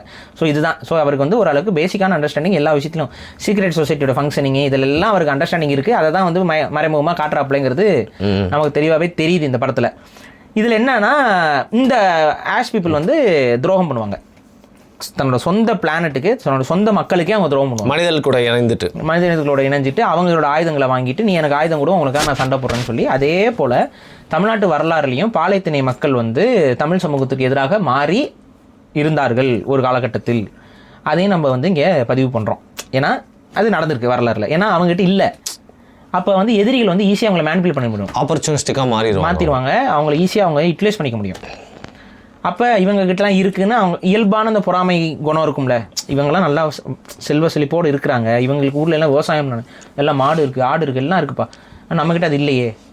அந்த ஏக்கம் உனக்கு நான் எல்லாமே தரேன், என் கூட வந்து நில்லு அப்படின்னு நம்ம எதிரி கூப்பிட்டாலும் போய் நிற்போம் அப்படிங்கிற அந்த உளவியல் வந்து அங்கே உருவாகும். ஸோ பாலைத்திணை மக்கள்கிட்ட அந்த உளவியல் என்பது இருக்குங்கிறது இந்த ஆளுக்கு நல்லாவே தெரியுது. இந்த படத்தில் காட்டியிருக்காப்புல. அதே போல் இவங்க வெப்பன்ஸ் கொடுக்குறேன் பாருங்க, ஈஸியாக மேனிபுலேட் ஆகி மெஷினரிஸாக அவங்க மாறுவாங்க. தமிழ்நாட்டிலையும் அது நடந்துச்சு. புரியுதா? தமிழ்நாட்டில் இப்போ வெளியிலேருந்து வந்த படையெடுத்து வந்த விஜயநகர பேரரசு டைமில் இங்கே யாரெல்லாம் அவனுக்கு ஆதரவாக போனாங்கலாம் பண்ணி பார்த்தீங்கன்னா இந்த எயினர் குடியிலேருந்து வந்தவங்க இவங்கெல்லாம் அங்கே ஈஸியாக மேனிபுலேட் ஆகி போயிட்டாங்க. சக தமிழ் சமூகம் துரோகம் சரி, அதான் சொல்கிறேன்ல, அவன் பக்கம்னு பார்த்தீங்கன்னா துரோகம் கிடையாது. இதுதான் இயங்கியல். That's how the world works சொல்றீங்க. அதுதான் மனிதர்களுடைய இயங்கியல். இந்த இயங்கியல் நம்ம புரிஞ்சுக்கணும். இல்லாதவன் இருக்கிறவன் மேலே பொறாமப்படுவான், இல்லாதவனை இருக்கிறவனுக்கு எதிராக திருப்புறது சுலபம். இப்போ நீங்கள் இந்த பார்வையில் வச்சுட்டு அரசியலை பாருங்கள். இருக்கிறவனுக்கிட்ட எதிராக நீங்கள் இல்லாதவனை திருப்புறது வந்து ரொம்ப சுலபம். எல்லா பாலிட்டிக்ஸும் இதில் புரிஞ்சிடும் உங்களுக்கு. ஈஸியாக அவனை கொம்புசி விட்டுற முடியும். அதுதான் இந்த படத்தில் காட்டுவாங்க. மனிதர்கள் வந்து இந்த நாவி மக்களை அதில் இல்லாத ஒருத்தனை தனக்கு பக்கம் ஈஸியாக இழுத்துக்கிறான் அப்படிங்கிறது தான் இந்த படத்தில் அந்த கான்செப்டில் வரும். ஸோ இந்த இதில் அடுத்து என்ன ஆகுதுன்னு பார்த்தீங்கன்னா இவங்களுக்குள்ள போர் நடக்குது. இந்த போர் ஆக்சுவலாக என்னென்னா ஃபஸ்ட்டு பார்ட்டியை தான் திரும்ப எடுத்து வச்சுருக்காரு. அது மனிதர்களுக்கும் இவங்களுக்கான போர். மனிதர்களுக்கும் இவங்களுக்கான போர். அந்த போரில் வந்துட்டு இவங்களால தனியாக ஜெயிக்க முடியாது. அப்போ வந்துட்டு திரும்ப ஈவா கிட்ட போயிட்டு இது பண்ணுறது. இதில் என்னன்னா கொஞ்சம் டீட்டெயில்ஸ் எக்ஸ்ட்ரா ஆட் பண்ணுறாங்க இந்த படத்தில். ஒரு சில டீட்டெயில்ஸ் என்னன்னு பார்த்தீங்கன்னா அந்த கதையை கொஞ்சம் வேற மாதிரி காட்டணுங்கிறதுக்காக ஈவா, அதாவது அந்த ஒரு சயின்டிஸ்ட் இருந்தாங்கன்னு, அந்த அவங்க வந்து இந்த ஒரு பொண்ணோட உடம்புல இருக்காங்க. அவங்க அந்த சயின்டிஸ்ட் என்னன்னா, அந்த சயின்டிஸ்டுக்கு ஒரு உடம்பு இருக்கும். அந்த சயின்டிஸ்ட் இறந்துருவாங்க. அந்த சயின்டிஸ்ட்டை வந்து இந்த இடத்துல இவங்களோட உடம்புல இருந்து இவனுக்கு ஹீரோவுக்கு மாத்தின மாதிரியே மாத்துறதுக்கு முயற்சி பண்ணுவாங்க. பட் சக்சஸ் ஆகாது. அவங்க கான்சியஸ்னஸ் வராது, இறந்துருவாங்க. ஓகேவா? அந்த சயின்டிஸ்ட் இறந்துடுறாங்க. அதாவது ஈவாவோட போயிருவாங்க. நீங்க பாத்தீங்கன்னா இந்த படத்துலயுமே கடைசி பாட்டுல வந்து அவங்க அங்க ஈவா கூட நின்று இருக்கிற மாதிரி அவங்க கான்சியஸ் தலைவர் மத தலைவர் எல்லாருமே நின்று இருப்பாங்க. ஆனா இவனுக்கு இவனோட உயிரை மாத்தி கொடுத்த, அதாவது ஹீரோவுக்கு உயிரை மாத்தி கொடுத்த, உடம்ப மாத்தி கொடுத்த ஈவானால இவங்களுக்கு மாத்தி கொடுக்கல. அதுக்கு பதிலா என்ன பண்ணிருக்கோம்னா, அந்த உடம்பு இருக்குல்ல, அந்த அவதார் உடம்பு, அந்த உடம்புக்குள்ள ஒரு கருவை விதைச்சிரும். நீங்க பாத்தீங்கன்னா ஃபர்ஸ்ட் அந்த அவங்க குழந்தை வயிற்றுல வந்துட்டு கருவை விதைச்சிரும். அப்ப அன்கான்சியஸ்லயே அவங்க வந்து அந்த உடம்பு வந்து குழந்தைய உருவாகும். இப்ப இந்த குழந்தைக்கு வந்து அப்பாவே யாரும் இல்லை. புரியுதா? அப்பாவே யாரும் இல்லை. அப்ப அதுக்கு என்ன பொருள்? கடவுளோட, அதாவது ஈவாவுடைய பொண்ணு, ஒரு குழந்தை மாதிரி அந்த பொண்ணு வரும். அதுக்கு தகுந்த மாதிரி இந்த குழந்தைக்கு வந்து கொஞ்சம் அந்த ஈவாவோட ஈஸியா கனெக்ட் ஆகுற, இல்ல ஈவாவோட கனெக்டே இல்லாம கூட சில அற்புதங்களை செய்ய இந்த மனித குழந்தையை மாத்தினாலே வில்லனோட பையனை மாத்தினா இயற்கையை கண்ட்ரோல் பண்ற கெப்பாசிட்டி இந்த பொண்ணுக்கே தனியா இருக்கிற மாதிரி இது ஒரு தனி கேரக்டரை இது பண்ணிருக்காங்க. ஸோ நம்மளோட பார்வையில் எப்படி எடுத்துக்கணும்னா, இயற்கையே ஒருத்தங்களை வந்து உருவாக்கி இவங்க மக்களை பாதுகாக்கிறதுக்கு ஒரு பொண்ணு. அப்ப அந்த பொண்ணு தான் வந்து அடுத்த சென்ட்ரல் ஹீரோ. நம்ம ஜேக் சல்லிக்கு அடுத்து ஒரு மெயின் கேரக்டருங்கிறது அந்த பொண்ணுங்கிறது நமக்கு தெளிவா தெரியுது. அந்த பொண்ணு வளர்ந்து வருது இப்ப. சரி, இப்ப இந்த பொண்ணு வந்து என்ன பண்ணுன்னு பாத்தீங்கன்னா, அந்த மனுஷனா இருந்தான்ல அந்த இவன், அவனுக்கு வந்து அதாவது வில்லனோட பையன், அவன் மனுஷனா தான் இருக்கான், ஸ்பைடர். அவனுக்கு வந்து என்னன்னு பாத்தீங்கன்னா, அந்த மாஸ்க் வந்து இதாயிரும், காத்து தீந்து போயிடும், அவன் கிட்டத்தட்ட செத்துட்டான். அவன் சாகிற நிலைமைக்கு போகும்போது அந்த பொண்ணு வந்து அவனுக்கு அந்த பொண்ணுக்கு வந்து அவன் மேலே ஒரு ஈர்ப்பு, ஒரு காதல் இருக்கும். எப்படியாவது காப்பாற்றிடணும்னு சொல்லிட்டு அந்த பொண்ணு என்ன பண்ணும், உடனே டக்குன்னு அந்த இருக்கிற அந்த மரத்தோட கனெக்ட் பண்ணி இவனையும் அங்கே மண்டோட போட்டு ஈவாக்கிட்ட வேண்டும். ஆனால் ஈவா வந்து கனெக்டே ஆயிருக்காது இந்த புள்ள. ஈவா அதை செய்யலேன்னு ஒன்னே இந்த பொண்ணே தான் என்ன நினைக்குதோ அதை செஞ்சிடும். அவனுக்கு வந்து டெய்லாம் அந்த இதெல்லாம் கூட நரம்புலாம் கூட வந்து அப்போ என்னன்னா இவனோட டிஎன்ஏவே அதில் மாறிடும். இந்த பையனோட டிஎன்ஏவே ஹியூமன் டிஎன்ஏவே இல்லாமல் இப்போ வெளியில் இருக்க அந்த நாவியோடைய அந்த விதை, அதாவது அந்த அந்த உயிர் மரம் இருக்குல்ல, அந்த உயிர் மரத்தோட விதைகள் தான் அந்த இப்படி பறந்து வர்றது. அந்த விதை அது போய் எங்கே விழுதோ அந்த இடத்துல இருந்து இன்னொரு உயிர் மரம் வளரும். அந்த விதை வந்து ரொம்ப நல்ல இடத்துல தான் விழுகும். அந்த விதை வந்து கண்ணு நிற்கும். இந்த பொண்ணு என்ன பண்ணா, அந்த விதையை எடுத்து அவன் வாய்க்குள்ள போட்டுவிட்டுனா ஆட்டோமேட்டிக்காக என்ன ஆயிருதுன்னு பார்த்தீங்கன்னா, அந்த விதை உள்ளே போயிட்டு அந்த உயிர் மரத்தோட கனெக்ட் ஆகி இவன் வரும்போது ஒரு சிம்பியாட்டிக் ரிலேஷன்ஷிப் மாதிரி இவன் வளர்றான். தோற்றம் மட்டும் தான் மனுஷன் மாதிரி இருக்கும், மற்றபடி அவன் நாவியாவே அவன் மாறிடுறான். ஸோ அவனுக்கு வந்து அந்த இதுவும் வளர ஆரம்பிச்சிருது. ஸோ இந்த கனெக்ட் பண்ற அந்த இதுவும் காடும் அந்த வளர ஆரம்பிச்சிருது. ஸோ அவன் வந்து மனித உடல், ஆனால் வந்து நாவியோடைய உடலாகவும் அது ஃபியூசன் ஆயிடுது. சரியா? ஸோ இது நடந்த உடனே இப்போ இவங்க கூட்டத்துக்கு ஒரு பயம் வருது. என்ன பயம்னா, மனிதர்களால் இதை ரிவர்ஸ் இன்ஜினியரிங் பண்ணிட்டாங்கன்னா மனுஷங்களும் இங்கே வந்துருவாங்க, நாவி மக்கள் தேவை கிடையாது, நாவி மக்களை அழிச்சிருவாங்க அப்படிங்கிற பயம் வந்து ஹீரோக்கு வந்துடும். ஹீரோக்கு மட்டும் இல்லை, அந்த பயம் வந்து ஹீரோயினுக்கு இருக்கும். ஸோ இவங்க ரெண்டு பேரும் என்ன நினைப்பாங்கன்னா, ஃபர்ஸ்ட் ஹீரோயின் தான் வந்து என் மேலே ஆல்ரெடி கடுப்பிலே இருப்பாங்க. ஏன்னா வந்து வேற ஆளுங்கிற அந்த ஒரு வெறுப்பு அவங்களுக்கு இருக்கும். அப்ப என்ன ஆகுதுன்னு பாத்தீங்கன்னா, அந்த அவங்க வந்து சொல்லிட்டே இருப்பாங்க, இவனை கொன்றணும், இருக்கக்கூடாது அப்படின்னு. ஏன்னா அவங்களுக்கு வந்து அவங்க ஃபேமிலிலாம் அழிச்சவன் அவங்க அப்பா தான். ஸோ அவன் பிள்ளையவே நம்ம வளர்த்துக்கிட்டு இருக்கமேங்கிற ஒரு வெறுப்பு அவங்களுக்கு இருக்க மாதிரி காட்டியிருப்பாங்க. ஆனால் என்ன பொறுத்த வரைக்கும் அப்படி காட்டியிருக்க வேண்டிய அவசியம் இல்லை படத்தில். ஏன்னா ஒரு மனுஷனை தான் இவங்க காதலிப்பாங்க. மனுஷனே காதலிக்கிற ஒரு பொண்ணுக்கு அந்த மனுஷங்க மேலே திரும்ப கோபம் இருக்கிற மாதிரி அந்த கேரக்டர் பேசிக் மதர் இன்ஸ்டிங்க்ட்ங்க. அது ஒரு பாதுகாக்கணும். ஒரு கொஞ்சம் எனக்கு கொஞ்சம் இடிச்சுது. ஏன்னா அந்த அளவுக்கு ஓப்பன் மைண்டடா இருந்த ஒரு பொண்ணு வேற ஒரு அப்பா செஞ்சதுக்கு பையனை வந்து பழி வாங்கணும்னு நினைக்கிற எண்ணத்துல இருக்கிற மாதிரி காட்டுறது வந்து கொஞ்சம் அது எனக்கு அது ஒட்டலை. ஏன்னா அப்படி இருக்கிறதுனா இவனையே அவங்க நம்பி இருக்க மாட்டாங்க. புரியுதா? பட் இவங்களுக்குள்ள ஒரு கான்வர்சேஷன்லாம் வரணுங்கிறதுக்காக அப்படி கதையில ஒரு வச்சிருக்காங்க போல. ஸோ அந்த கடைசியில் என்ன ஆகும்னு பார்த்தீங்கன்னா, கொல்லணும்னு சொல்லிட்டே இருப்பா. இப்போ இவனுக்கும் ஹீரோவுக்கும் வந்து இந்த பையனை கடத்திட்டு போயிடுவாங்க. அவங்க மனுஷங்க எப்படி மாற்றலாம் மனுஷங்கள்லாம் அப்படின்னு ஆராய்ச்சி பண்ணுறாங்க. ரிவர்ஸ் இன்ஜினியரிங் பண்ணி இதை கண்டுபிடிச்சிட்டாங்கன்னா, ஹியூமன்ஸை பற்றி இவனுக்கு நல்லாவே தெரியும். ஹியூமன் தானே. ஸோ இவனுக்கு தெரியுது மனுஷன் வந்து ரொம்ப பேராசக்காரன், இவன் வந்து நாசம் பண்ணிடுவான் அப்படின்னு சொல்லிட்டு இந்த பையன் கிடச்சிட்டானா ரிவர்ஸ் இன்ஜினியரிங் பண்ணி நமக்கு இந்த மக்களுக்கு பெரிய ஆபத்தாயிரும், இந்த உலகத்துக்கு ஆபத்தாயிரும்னு சொல்லி அவன் நினைச்சு அவன் என்ன சொல்லுவான், நீ சொன்னது கரெக்டு தான் அப்படின்னு சொல்லிட்டு அவனை கூட்டு போய் கொலை பண்ணலான்ட்டு போயிடுவான். ஆனால் அவனுக்கு அந்த மனசு வராது. அப்படியே போயிட்டு இது பண்ணிட்டு அழுக ஆரம்பிச்சிருவான், இதாயிரும், அவனுக்கு ஒரு மாதிரி இதாயிரும். இவளும் வந்து தடுக்கிறதுக்கு தான். அப்புறம் கடைசியில் இவளும் வந்துட்டு போய் தடுக்க வந்துடுவா. அப்புறம் அவங்களுக்கு புரிஞ்சிடும், சரி இது பாதை இல்லை, நம்ம வந்து ஒரு தப்பான பாதையை சூஸ் பண்ணக்கூடாது, இது வந்து இல்லை அப்படின்னு எதிர்த்து சண்டை போடலாம். இல்லை ஏன் அப்படின்னா இன்னொன்று பண்ணணும். இப்போ இந்த மனிதர்கள் இங்கே வர்றத அந்த இயற்கை விரும்பலை அப்படிங்கிறதே இங்கே கணக்கில் இல்லை. கவனிச்சிங்கன்னா புரியும். அப்படி இல்லைன்னா அந்த இயற்கை விட்டுருக்கு வந்து இவங்களெல்லாம் உள்ளே விடாது, இவனை டிரான்ஸ்ஃபர் பண்ணாது. ஸோ அந்த இயற்கையோட அந்த பொட்டன்ஷியல் வந்து இன்னும் அந்த ஈவாவுடைய சிந்தனைங்கிறது இன்னும் ஒரு பறந்துபட்ட சிந்தனைங்கிறத இந்த படத்துல குறுகி அது யோசிக்கல. அந்த ஒட்டுமொத்த இயற்கையும் வரவங்கள வாழ வைக்கலாம், ஆனா அகாமடேட் பண்ணுது, பட் பேராசைக்கு இடம் கொடுக்கல. ஸோ இதுதான் வந்து அதாவது இந்த விதிகளுக்குள்ள உட்பட்டு நீ தாராளமா வாழ்ந்துக்கோங்கிறத தான் அது உருவாக்குதுங்கிறது நமக்கு தெளிவா தெரியுது. இந்த தன்மையோட நீ வாழ்ந்துக்கோ அப்படிங்கிறது, உன்னோட தன்மைக்கு இதை மாத்தாத, அது வந்து எல்லாருக்கும் அழிவுங்கிற அந்த கான்செப்ட் தான் வந்து அந்த ஈவா வந்து சொல்றது. அதுதான் அந்த படத்துல சொல்ல வராங்க.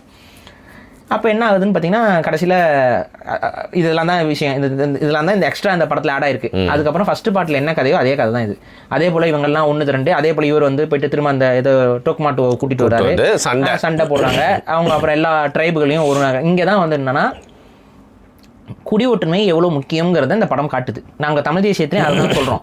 தனியாக ஒருத்தன் எவ்வளோ பெரிய ஆற்றல் பெற்றவனாக இருந்தாலும் அவனால் மக்களை ஒருங்கிணைக்க முடியாது.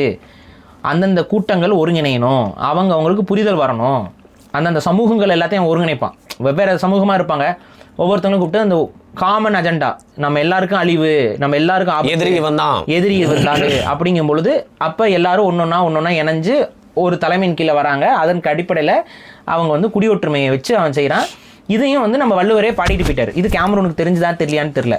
வள்ளுவர் என்ன சொல்கிறாருன்னா, எல்லா குடிகளுக்குமாக முறை செய்து ஒரு சரியான ஒரு அறத்தோடு ஆட்சி செய்கிற ஒரு அரசனுக்கு இயற்கையே வளைந்து வந்து உதவி செய்யும்னு வள்ளுவர் பாடுறாரு. இயற்கையே வளைஞ்சு வந்து உதவி செய்யும் அப்படின்னு சொல்கிறாரு. அதுதான் இங்கே நடக்குது. இவன் என்ன பண்ணுறான், எல்லாரையும் வந்து நல்ல நோக்கத்துக்காக அரவணைச்சு எல்லாரையும் வந்து இந்த ஒரு உன்னதமான போராட்டத்துக்கு இறக்கும் பொழுது இயற்கை ஈவாவும் வந்து கை கொடுத்து அந்த இயற்கையை ஒட்டு மொத்தமாக இவங்களுக்கு ஆதரவாக சண்டை போடுது. அப்படி ஒவ்வொரு முறையும் இயற்கை வந்து சண்டை போடும் பொழுது மனிதர்களால் போரை ஜெயிக்க முடியல, அடி வாங்கிடுறாங்க. எவ்வளோ டெக்னாலஜி இருந்தாலும் இயற்கையோடு அவங்களால போட்டி போட முடியல. ஒட்டுமொத்த இயற்கையும் சேர்ந்து அடிக்கும் பொழுது மனிதன் வந்து அங்கே தோல்வியை தான் சந்திக்கிறான். மனிதனோட பேராசைக்கு அவனுக்கு பெருநஷ்டம் தான் ஆகுதுங்கிறது கான்செப்ட். இதுக்கு நடுவில் வந்து இவனை வேறு கைதெல்லாம் பண்ணிடுவாங்க. இதெல்லாம் தான் இந்த படம் ஆக்சுவலாக நல்ல படம். எனக்கு பிடிச்சிருந்தது. செகண்ட் பார்ட் தான் எனக்கு பிடிக்கல. செகண்ட் பார்ட்டில் கொஞ்சம் அந்த ஒரு இழுவை போயிடுச்சு. ரெண்டாவது பர்சனலான ஃபேமிலி மேட்டர் மாதிரி போயிடுச்சு. அது ஒரு காமன் அஜெண்டா இல்லை. இந்த தேர்ட் பார்ட்டில் வந்துட்டு திரும்ப வந்துட்டு அந்த ஒட்டுமொத்த உலகத்தையும் காப்பாற்றுறதுன்ட்டு. ஆனால் சீக்கிரம் தயவு செஞ்சு எடுத்து முடிச்சிருங்க. ஏன் நான் சொல்கிறேன்னா, இந்த செகண்ட் பார்ட்டில் ஒரு முடிவு இல்லை, தேர்ட் பார்ட்லேயும் முடிவு இல்லை. என்னன்னா சரி என்ன இந்த ஓகே இப்போ அடுத்து என்ன, திரும்ப அவங்க அழிக்கிறதுக்கு வருவாங்க, திரும்ப இதே நடக்குமா? சரி, இந்த நாவி மக்களுக்கு என்னதான் தீர்வு? இப்போ இந்த நாவி மக்களோ இந்த உலகம் இப்போ எல்லாருக்குமே நம்ம மனுஷனாவே இருந்தாலும் நம்ம யாருக்கு சப்போர்ட் பண்ணுறோம்? நாவிகளுக்கு தான், நியாயத்து பக்கம் தான். ஸோ நியாயம் அவங்கக்கிட்ட இருக்குது. இயற்கையை பாதுகாக்கணும்னு நினைக்கிறாங்க, அவங்களுடைய வாழ்வியலை பாதுகாக்கணும்னு நினைக்கிறாங்க, அவங்க பண்பாட்டை பாதுகாக்கணும்னு நினைக்கிறாங்க. ஸோ இதுதான் அவங்களுடைய மண்ணை பாதுகாக்கணும்னு நினைக்கிறாங்க. அவங்க அந்த மண்ணின் வளங்களை சுரண்டணும்னு ஒருத்தன் எதிரி நினைக்கிறான். அப்போ அவங்க நமக்கு எதிரி அப்படிங்கிறது நமக்கு தெளிவாக புரியுது. ஸோ இந்த விதத்தில் ஜேம்ஸ் கேமரூனை வந்து நம்ம பாராட்டுறோம். காரணம் என்னென்னா, இயற்கை வளத்தை பேராசை கொண்டு அழிக்க நினைப்பவன் எதிரிங்கிறத ஜேம்ஸ் கேமரூன் அம்பலப்படுத்துறாரு, காட்டுறாரு. அப்படி அழிக்கிறவனுக்கு நமக்கு ஏற்பட்ட தனிப்பட்ட பகையை வச்சுக்கிட்டு அவனுக்கு ஆறுதலாக போய் நிற்கிறது துரோகம்ங்கிறதையும் அந்த ஆஸ்க் மக்களை வச்சு காட்டுறாரு. இதை தமிழ் தேசியவாதிகளும் புரிஞ்சுக்கணும். இயற்கையை சுரண்டி பிழைக்கக்கூடிய திராவிடம், ஓகேவா? இயற்கையை சுரண்டுறாங்களா? மலைகள் அழிக்கிறாங்களா? இது அந்த மலைகளில் இவங்க என்ன சொல்கிறாங்க, அந்த மரங்கள் தான் அவங்களுக்கான புனித இடங்கள்ங்கிறாங்க. இந்த மலைகள் தானே நமக்கான புனித இடம். எல்லா மலையிலையும் நம்ம ஏறிட்டு சாமி கும்பிட்டு தானே அலைகிறோம். மலைகள் தானே புனிதமான இடம். அங்கே நம்ம முன்னோர்கள்லேருந்து எல்லாருமே அந்த மலைக்கு தானே போயிருக்காங்க, காவடி எடுத்திருக்காங்க, எல்லாம் பண்ணியிருக்காங்க. எல்லாம் மலையை நம்மளால திருப்பி செய்ய முடியாது, உருவாக்க முடியாது. ஆனால் அந்த மலைகளை உடைக்கிறது திராவிடம். இப்போ இதுதான் அவதார் படத்தை நம்மளுடைய ரியல் லைஃப்பில் நீங்கள் பொருத்தி பார்க்கணும். இது எல்லாத்துக்குமே டெக்னாலஜி இருக்குது. எல்லாம் அழித்து நம்மளை இது பண்ணி அவன் என்ன சொல்கிறான், வேலை கொடுக்குறோங்கிறான், இதெல்லாம் இப்போ டெவலப்மெண்ட்டுங்கிறான், என்ன சொல்கிறான். ஆனால் கடைசியில் இந்த இயற்கையை அழிக்கிறான். சரி, இந்த இயற்கையை அழிக்கிறதுக்கு அவனுக்கு துணை போகிறவன் யாருன்னு பாருங்கள். நாங்கள்லாம் ஒடுக்கப்பட்டு விட்டோம், நாங்கள்லாம் அழிக்கப்பட்டு விட்டோம், எங்களுக்கெல்லாம் உரிமை இல்லையா, நாங்களாம் சம்பாதிக்க கூடாதா, நீ மட்டும்தான் வாழணுமா, நீ மட்டும்தான் விவசாயம் பண்ணுறேன், நாங்களாம் என்ன அப்படிலாம். அப்போ நம்ம இப்போ பரவாயில்ல விவசாயம்னா நீங்கள் பாருங்கள், விவசாய நிலங்களை அழிக்க வரும் பொழுது விவசாயம் செய்யாத சில மரபுகள் வந்து அதுக்கு முட்டு கொடுப்பாங்க. ஏன்னா அவங்களுக்கு அதில் டைரெக்டாக அஃபெக்ட் விவசாயம் செஞ்சுருக்க மாட்டாங்க. இதுதான் துரோகம். விவசாய குடிகள் அழிக்கப்படும் பொழுது விவசாயம் செய்யாத குடிகள் வந்து அதுக்கு சப்போர்ட்டாக நிற்கிறது வந்து ஆபத்து. ஆனால் அதை செய்கிறாங்க. சக தமிழனுக்கு செய்யக்கூடிய துரோகம். அதை தான் வந்து ஆஷ் பீப்புளுங்கிற இதில் காட்டுறாங்க. பார்த்து புரிஞ்சுக்கோங்க. அப்போ அந்த துரோகத்தையும் அவர் காட்டுறாரு. அப்போ இது ஜேம்ஸ் கேமரூனுடைய இந்த படம் என்பது மனித இயங்கியலை பிரதிபலிக்கிற படம். இது அந்த நாவிங்கிற அந்த தோற்றத்தில் காட்டுறதுனால பேண்டோரா காட்டினா தான் காட்டுறாரு. அந்த பேண்டோராங்கிறது வேற ஒன்றும் இல்லை, உலகம் தான், இயற்கைங்கிறது தான் இயற்கைன்னு காட்டுறாரு. நம்ம இயற்கை தான் அது. அப்போ அந்த அந்த இடத்துல நாவிகள் வந்து அதை எதிர்த்து சண்டை போடுறாங்க. இந்த இடத்துல இந்த மண்ணின் மைந்தர்கள் அதை எதிர்த்து சண்டை போடுறாங்க. இந்த மண்ணுக்கு அப்பாற்பட்டவன் வந்து அங்கே வந்து கம்பெனியை கட்டுறேன், அதை கட்டுறேன், அணுகுலையை கட்டுறேன், இதை கட்டுறேன், நியூட்டன் ஆய்வகம் கட்டுறேன் போகிறேன்னு சொல்லிட்டு எவனோ வந்து நம்ம உசுரை வாங்குறான். அதுக்கு எதிராக அந்த மண்ணின் மைந்தர்கள் கிளர்ச்சி எழுந்து சண்டை போடும் பொழுது அதை வந்து ஒடுக்குறான். அதுக்கு என்ன வேணாலும் ஒடுக்குமுறையை கையாளலான்னு பார்க்குறான். ஸோ இதுதான் இதில் இன்னொன்றுன்னா, இந்த படத்தில் வந்து ஒரு ரிலீஜியஸ் செரிமோனிக்காக எல்லாம் ஒன்றா திரள்றாங்க. அவங்களுக்கு ரொம்ப முக்கியமான பண்டிகை அது. அதாவது பண்டிகை இல்லை, அதாவது அவங்களுக்கு முக்கியமான ஒரு விஷயம். அப்போ நம்ம போய் தாக்கக்கூடாது அப்படின்னு சொல்லும்போது இருந்தாலும் அவங்க தாக்கிறதுக்கு தயாராக இருப்பாங்க. இப்போ புரியுது என்ன சொல்லுது? அப்போ அவங்களுக்கு வந்து இவர்களுடைய பண்பாடு, கலாச்சாரம், இவங்களுக்கு தேவையான எதுவுமே கவலை கிடையாது. அவனுக்கு பணம் தான். நான் அதை எதுக்கு சொல்கிறேன்னா, இன்றைக்கி நம்ம தமிழ்நாட்டில் எத்தனை கோயில்கள் இருக்குது, எத்தனை சமண படுக்கைகள் இருக்குது, அந்த படுக்கைகளில் எவ்வளோ எழுத்துக்கள் இருக்குது, தமிழ் எழுத்துக்கள் இருக்குது, எவ்வளோ வழிபாட்டு தலங்கள் இருக்குது, எவ்வளோ சமாதிகள் இருக்குது, எல்லாம் கிரானைட் ஆயிடுச்சு. எல்லாத்தையும் உடச்சி எடுக்கிறானுங்களா? அங்கே கோயில்கள் இருக்குது, சிவலிங்கங்கள் இருக்குது, சுயம்புலிங்கங்கள் இருக்குது. என்ன பண்ண முடியும் நம்மளால்? இப்போ பரந்தூர் எடுக்கிறாங்க, விமான நிலையத்துக்கு எடுக்கிறாங்கிறாங்க. விமான நிலையம் டெவலப்மெண்ட்னு ஒரு குரூப் சொல்லுது. அந்த பரந்தூர் அந்த வட்டத்தில் எத்தனை கோயில்கள் இருக்குது, எத்தனை பேருக்கு குலசாமி அங்கே இருக்குது. இப்போ அந்த குலசாமிகள்லாம் அவ்வளோதான். இதுதான் இங்கே விஷயம். இதைத்தான் ஜேம்ஸ் கேமரூனு நம்ம மனுஷனாவே எடுத்தோம்னா ரொம்ப ஹெவி பாலிடிக்ஸ் படம்னு ஆயிரும்ட்டு வெளியிட்டுக்கே விட மாட்டாங்கல்ல இந்த படத்தை. ஹெவி பாலிடிக்ஸு இந்த படம் பேசுறது. ஃபர்ஸ்ட் பார்ட்டே சைனாவில் தடை செய்யப்பட்டது அப்போ. ஆமாம். அப்போ இந்த ஹெவி பாலிடிக்ஸை வந்து இவர் அதாவது நமக்குள்ளேயே இந்த அநியாயத்தை பண்ணிட்டு இருக்கோம். இந்த அநியாயத்தை நமக்குள்ளேயே பண்ணுறோன்னு சொன்னால் இவன் விடமாட்டான். ஏன்னா ஒரு எம்பத்தி வராது.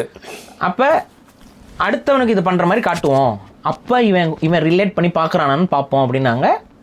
நம்ம ஆளுக்கு ரிலேட்லாம் பண்ணலை.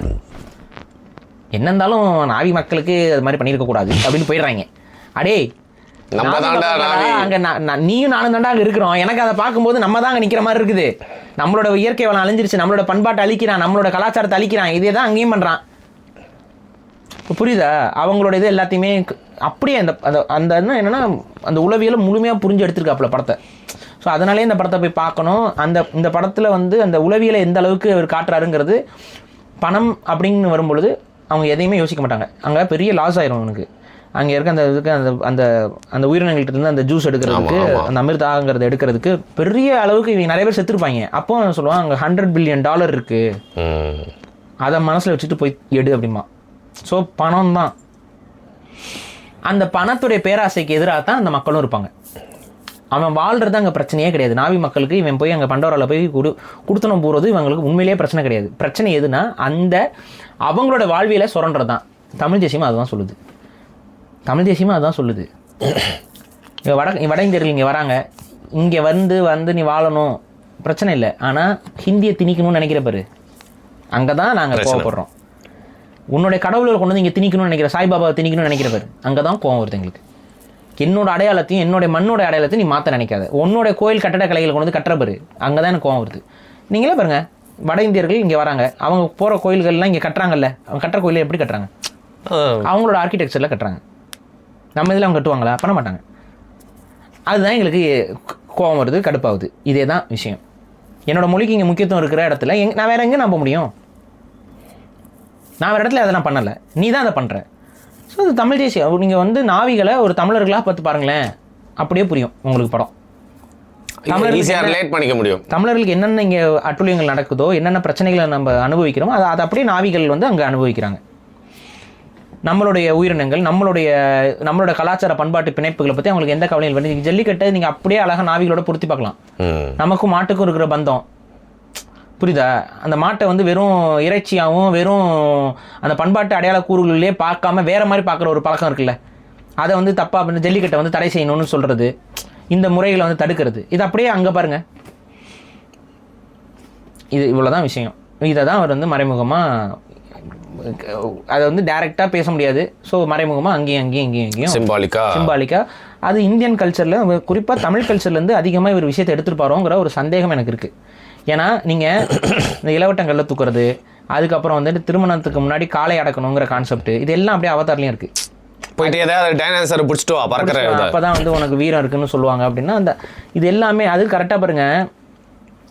அது அடக்கிற அந்த காட்சி இருக்கும் பார்த்துருக்கீங்களா, அந்த ஃபர்ஸ்ட் பார்ட்டில் அந்த காட்சி அப்படியே ஜல்லிக்கட்டு காட்சி மாதிரி இருக்கும். ஜல்லிக்கட்டில் நம்ம தமிழர்கள் வந்து திமிலை பிடிச்சி அடக்கிற மாதிரி, அதுக்கு கீழே விழக்கூடாது, அதே மாதிரி இவனும் அதே மாதிரி பிடிச்சி அதை அடக்குவான். ஸோ அந்த பறக்கிற அந்த விதை அப்படியே ஒன்று பொருந்தது பாருங்க.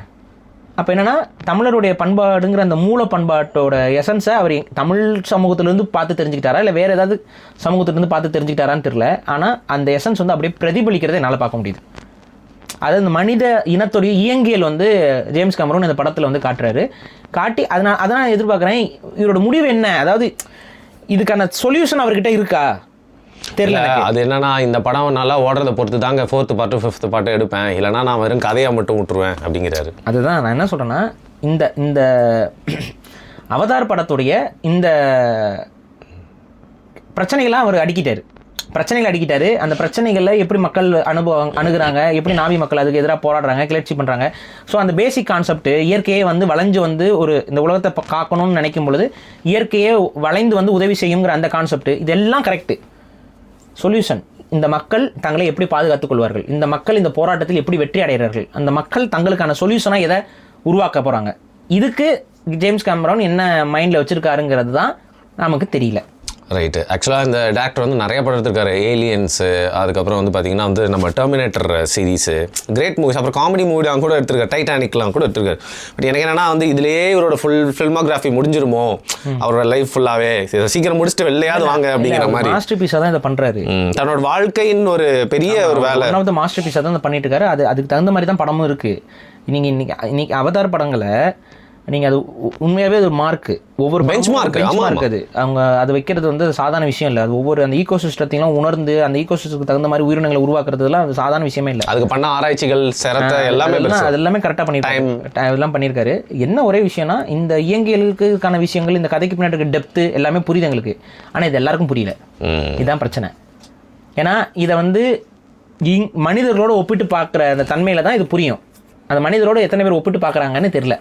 கொஞ்சம் காம்ப்ளெக்ஸ்ல, ஏன்னா மனிதர்கள் தானே அதில் வந்துட்டாங்க எதிரிகளா. ஸோ அதில் ஒரு சின்ன கன்ஃபியூஷன் இருக்கு. ஆக்சுவலாக இந்த பக்கம் இருக்கவனையும் மனுஷனா பாரு, அந்த பக்கம் இருக்கவனையும் மனுஷனா பாரு, நல்லவன் கெட்டவன், அது இதில் அந்த மண்ணின் மைந்தர்களுக்கு எதிராக நடத்தப்படுற ஒரு போராட்டமாக பாரு. அப்போ வந்து உங்களுக்கு இதோட அந்த அடிநாதம் என்னன்னு உங்களுக்கு புரிஞ்சிடும். நைஸ். அந்த மண்ணின் மைந்தர்கள் அந்த மண்ணை காக்க வேண்டும்னு நினைக்கிறவங்க, அந்த மண்ணோடு இணைந்து இயற்கையை பாதுகாத்து வாழ்கிற வாழ்க்கையை தான் மனிதர்களில் உயர்ந்த வாழ்க்கை அப்படின்னு சொல்கிற அந்த பார்வை. அவங்க ட்ரெடிஷ்னல் ஹெர்ப்ஸாக இருக்கட்டும், ட்ரெடிஷ்னல் லைஃப் ஸ்டைலான வாழ்க்கையாக இருக்கட்டும், ஒவ்வொரு உயிரினத்துக்கு மேலே ஆன்மா அப்படிங்கிற அந்த நம்பிக்கை இது கொண்ட ஒரு கலாச்சாரம் கொண்ட மனிதர்கள், கலாச்சாரமற்ற மனிதர்கள், இவ்வளோதான் லைக் டிஃப்ரெண்ட். அந்த ஸ்பைடர் கூட பாருங்களேன், அந்த உலகம் வந்து பின்னால் ஒரு இனத்தில் பிறந்தானே கெட்டவன் இல்லை, வளர்ப்பில் தான் இருக்குது அப்படின்னு சொல்லி அது ஏற்றுக்குது. அவ்வளோதான் விஷயம். அவன் வந்து என்னவா உணர்றாங்கிறதுலேருந்து அவனை அக்செப்ட் பண்ணுது. அதே தான் நாங்களும் சொல்கிறோம், தமிழர்கள் எல்லாரையும் அரவணைக்கக்கூடியவர்கள், ஆனால் அவன் இந்த இதுக்கு உள்ள அவன் உண்மையாக இருக்கிறானாங்கிறது நமக்கு தெரியாது.